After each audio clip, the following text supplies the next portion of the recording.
వారు స్వయంగా వారి అనుభవాలను క్రోడీకరించి భవిష్యత్ తరాలకు ఒక పుస్తక రూపంలో వారు అందించడం, ఆ పుస్తక ఆవిష్కరణ కార్యక్రమానికి నేనే ముఖ్య అతిథులుగా దత్తాత్రేయ గారితో పాటు రావడం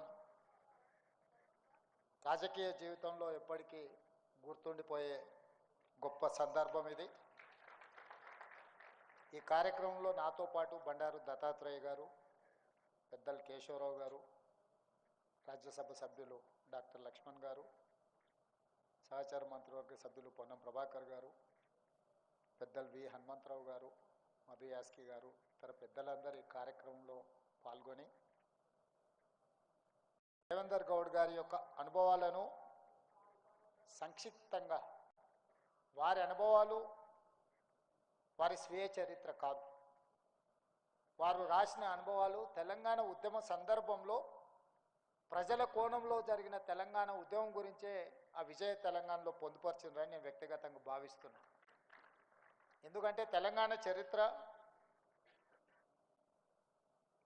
నేను తెలంగాణ బిల్లు శాసనసభకు వచ్చినప్పుడు ఒక అంశాన్ని ప్రస్తావించిన.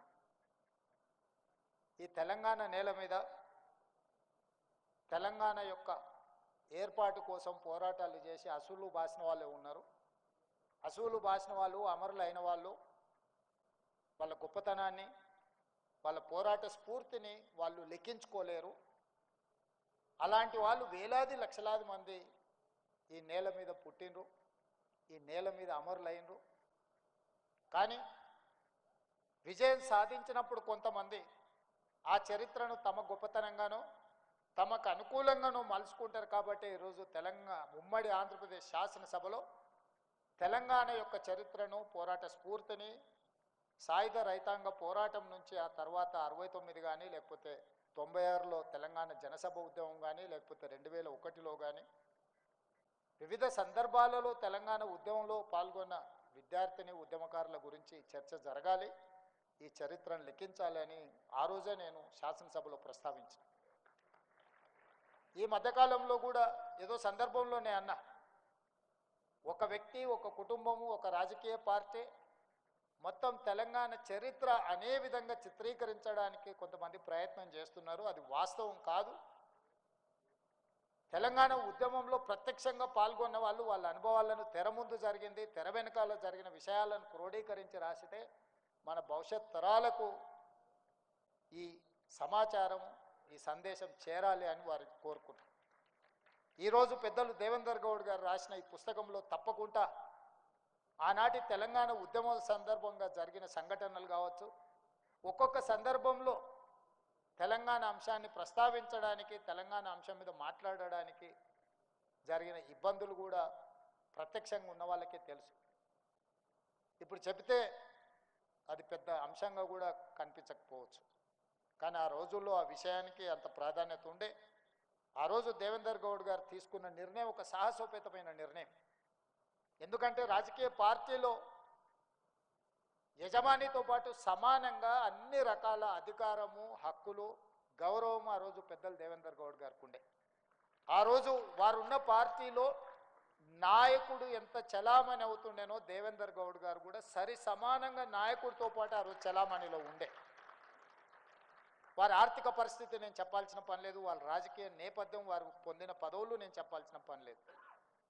వాస్తవంగా వారికి అవసరం లేదు, వారికి ఉన్న నేపథ్యానికి వారికి ఉన్న జరుగుతున్నాయి. కానీ వారు వాటన్నిటిని పక్కన పెట్టి ఈ సందర్భంలో నా పాత్ర నేను నిర్వహించాలి, తెలంగాణ ఈరోజు ఈ పదము పలకకుండా ఈ పదాన్ని ముందుకు తీసుకెళ్ళకపోతే ఈ సమాజానికి అన్యాయం జరుగుద్ది, నాకు వ్యక్తిగా నష్టం జరిగినా, కష్టం వచ్చినా ఈ విధానంలో ముందుకెళ్ళాలని వారు ధైర్యంగా ముందుకు వచ్చారు. ఆ రోజు పాశం యాదగిరి గారు, చాలామంది మిత్రులు వారితో పాటు కలిసి నడిచిన వాళ్ళు, పనిచేసిన వాళ్ళు చాలామంది ఉన్నారు. ఎన్నో ఒడిదుడుకులను వారు ఎదుర్కొన్నారు. నిజంగా వారు చాలా లగ్జరీ లైఫ్ని వారు ఆ రోజు సాక్రిఫైస్ చేసిండ్రు. ఎందుకంటే ఇది ఏ తీరానికి చేరుతుందో తెలియదు,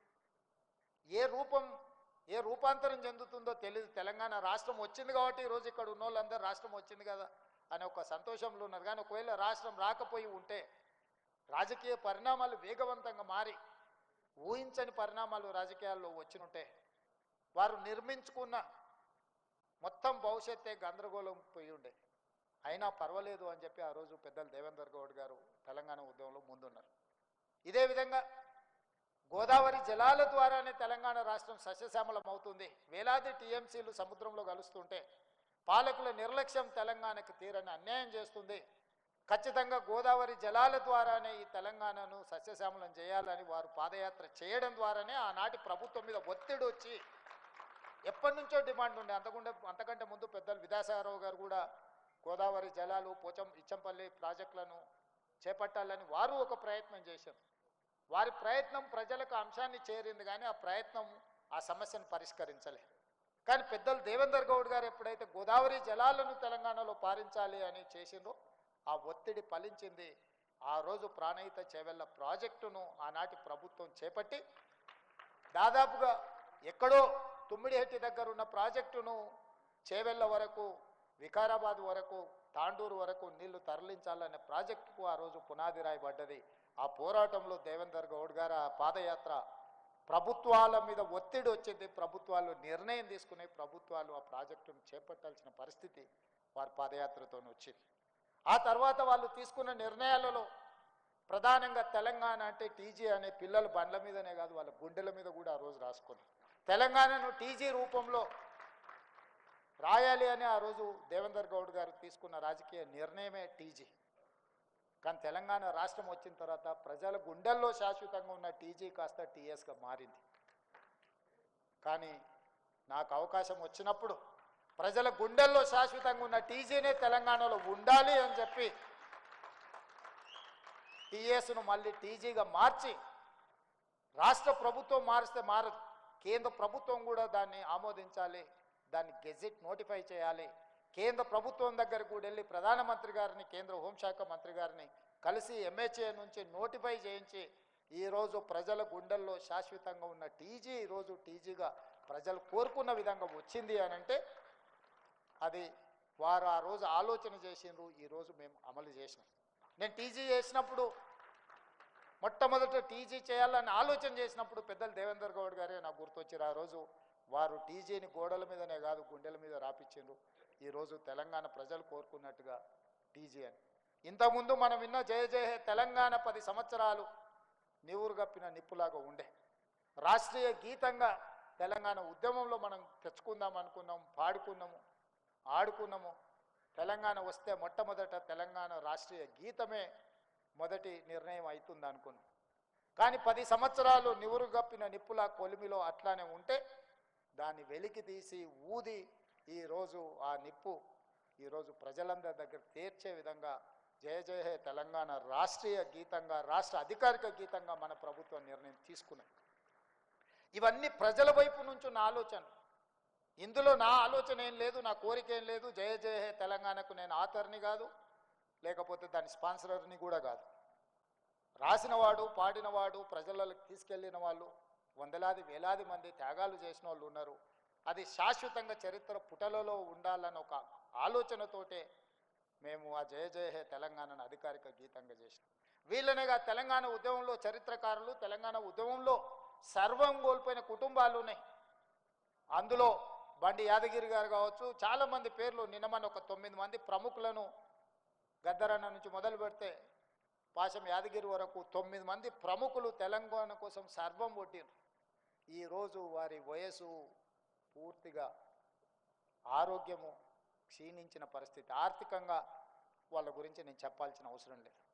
మరి ఈరోజు సర్వం జీవితాన్నే తెలంగాణ ఉద్యమంలో, తెలంగాణ రాష్ట్ర ఏర్పాటులో, తెలంగాణ ప్రజల యొక్క హక్కుల కోసం సర్వం త్యాగం చేసిన వాళ్ళను తెలంగాణ రాష్ట్ర ప్రభుత్వం ఎందుకు గుర్తించకూడదు అని చెప్పి వాళ్ళందరినీ గుర్తించి, వాళ్ళకు గౌరవించి, వాళ్ళకు ఉండడానికి ఒక ఇంటి స్థలము, వాళ్ళకు ఆర్థికంగా కనీసం వాళ్ళ పిల్లలు, నేను గద్దరాన్ని ఇంటికి వెళ్ళినప్పుడు అక్కడ ఉన్న పరిస్థితులు చూసినప్పుడు బాధ కలిగేది. అరే వీళ్ళైనా ఇన్ని లక్షలాది మందిని ఉద్యమం వైపు నడిపించిన వాళ్ళు, ఈ దేశంలోనే కోట్లాది మందిని ప్రభావితం చేయగలిగిన వాళ్ళు ఈరోజు ఇంత ఆర్థిక ఇబ్బందులను ఎదుర్కొంటే కుటుంబాలు గడుస్తున్నాయంటే వీళ్ళ త్యాగం గొప్పది.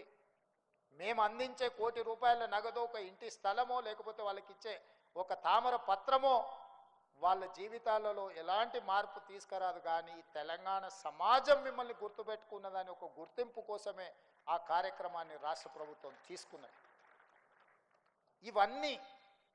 ఇవన్నీ నిక్షిప్తం కావాలి. ఇవన్నీ చరిత్రలో ఎవరో ఒకరు క్రోడీకరించాలి. ఎవరి అనుభవాలను వాళ్ళను భిన్న కోణాలలో రాయాలి. ఒక్కొక్కరు ఒక్కొక్క విధంగా చూస్తారు ఒక సమస్యను. అదేవిధంగా శాసనసభలో చర్చ జరిగేటప్పుడు ఒకప్పుడు దేవేందర్ గౌడ్ గారు లైబ్రరీలో వచ్చి కూర్చొని గంటల కొద్దీ ప్రిపేర్ అయ్యి సివిల్స్కు ప్రిపేర్ అయ్యేటోళ్ళకంటూ కూడా ఎక్కువ ప్రిపేర్ అయ్యి ఒక్క పదం కూడా తప్పు మాట్లాడొద్దమ్మా. మనం తప్పు మాట్లాడితే మొత్తం సమస్యనే పక్కదారి పడుతుంది.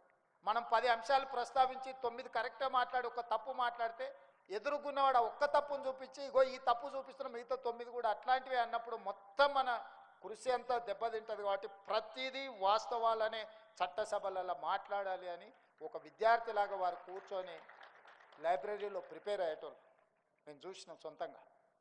ఇంతకుముందు వీరేందర్తో నేను అన్న, దేవేంద్ర అన్న కొడుకులతో నాకు మన సంబంధం. వీరేందర్ అన్నాను కొంచెం ముందు వస్తే ఆ డిస్ప్లేలు అన్నీ చూసి ఉండొచ్చు అని నేను అన్న. వీరేందర్ అవన్నీ మీరు చూడాలి, ఎందుకంటే ఆ టైంలో మీరు చదువుకుంటూ ఉంటుంది, మీరు వ్యాపారాలు చేసుకుంటుంటారు. మేము దేవేందర్ అన్నతోనే ఉన్నాం కాబట్టి నాకేం అక్కర్లేదు, నాకు అన్నీ గుర్తున్నాయి.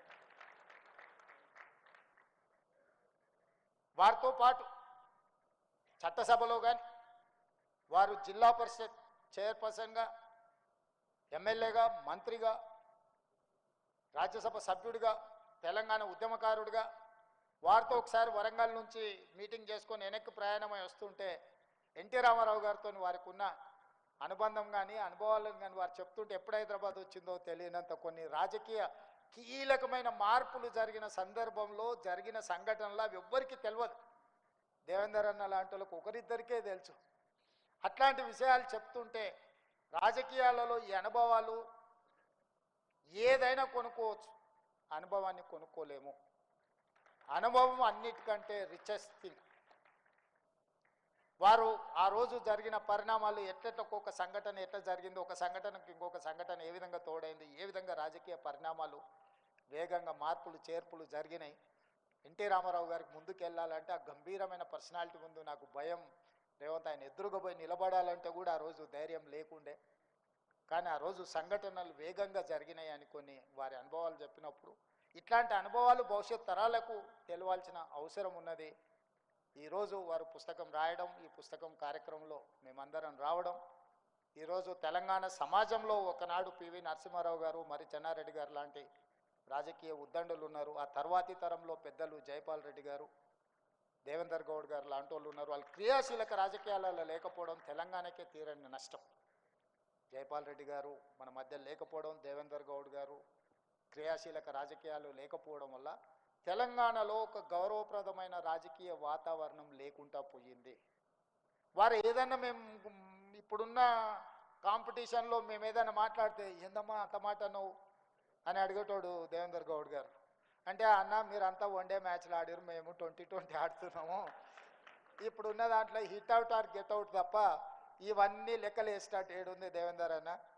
పాతకాలంలో టెస్ట్ మ్యాచ్లాగా ఆడిర్రు జైపాల్ రెడ్డి గారు, పివి నరసింహారావు గారు, మరి చెన్నారెడ్డి గారు. ఆ తర్వాతి తరం మీరు వన్డేలు ఆడిర్రు అన్న, ఇప్పుడు మేము 2020 ఆడుతున్నాము.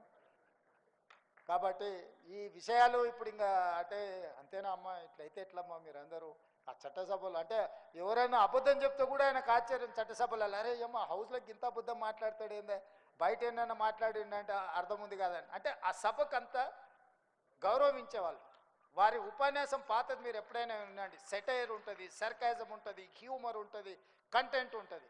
కానీ ఈరోజు చట్టసభలలో మాట్లాడేటోళ్ళని చూడండి, ఎన్ని తిట్లు తీటినో, ఎంత సెటాగా తీటినో, ఎంత ఎదురుగున్నోళ్ళని అవమానించే విధంగా కించపరిచే విధంగా మాట్లాడినో అనే పోటీ జరుగుతుంది.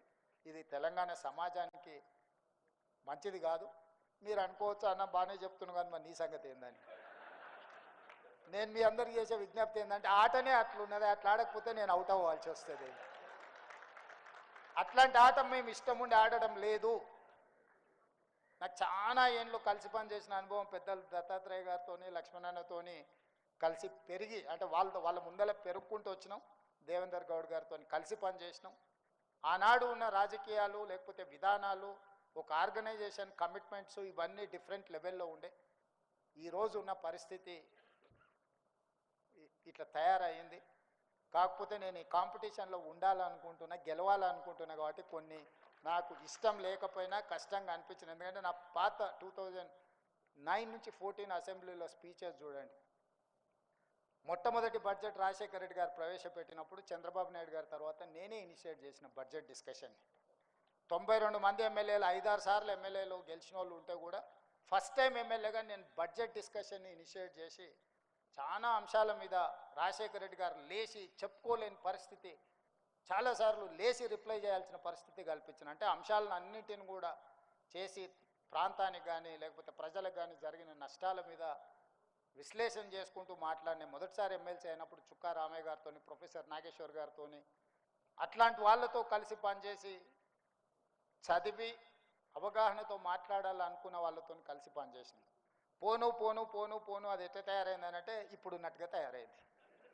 ఇప్పుడు ఎట్లుందనేది నాకంటే మీకు అందరికీ ఎక్కువ తెలుసు.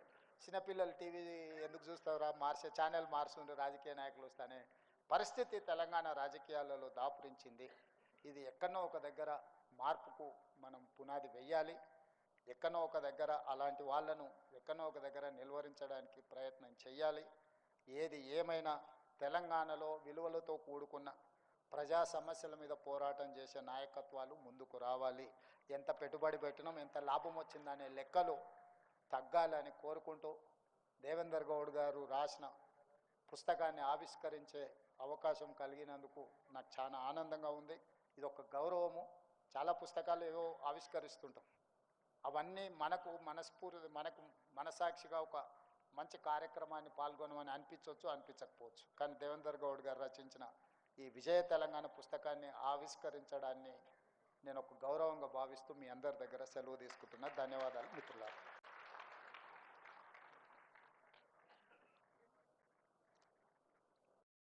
గౌరవ ముఖ్యమంత్రి వర్యులు అన్నగారు రేవంత్ రెడ్డి అన్నగారికి మనస్ఫూర్తిగా